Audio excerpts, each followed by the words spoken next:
প্রথমে ব্লেন্ডার জারে দিয়ে দিচ্ছি চিকেন, দিয়ে দিব 2টা কাঁচা লঙ্কা, কেটে রাখা আদা, আর দিয়ে দিব রসুন।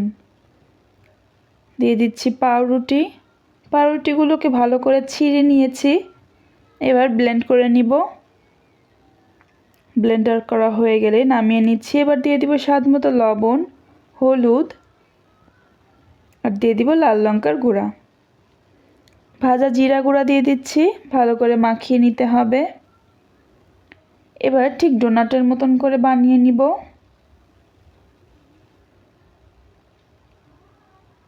এই বিকেলের নাস্তার নাম হচ্ছে চিকেন ডোনাট, যেটা খেতে ভীষণ মজাদার হয়েছিল। বিকেলের নাস্তাতে কিংবা বাচ্চাদের টিফিনে কিন্তু তোমরা এটা দিতে পারো। তারপর ময়দা নিয়েছি, তারপর দিয়েছি জল, এবার দিয়ে দিচ্ছি গোলমরিচ গুঁড়া।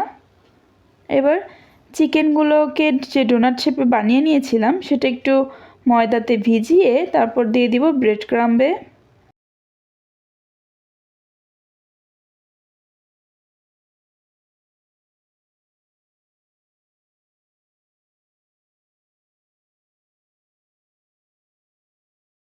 আমরা আবার করে ভিজিয়ে নিচ্ছি আর ব্রেড ক্রাম্বে গড়িয়ে নিচ্ছি।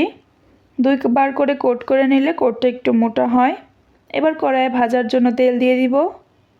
এবার এক এক করে চিকেন ডোনাটগুলোকে ভেজে নিব। ভাজার সময় খুব সুন্দর একটা স্মেল বের হচ্ছিল আর খেতেও অনেকটা মজাদার হয়েছিল। তোমরা কিন্তু চাইলে বাড়িতে ট্রাই করতে পারো। একটু লাল করে ভেজে নিতে হবে। লাল করে ভাজা হয়ে গেলে নামিয়ে নিচ্ছি। ভিডিওটি ভালো লাগলে একটা লাইক দিয়ে দিও। দেখা হচ্ছে নেক্সট কোনো রেসিপিতে। Bye bye.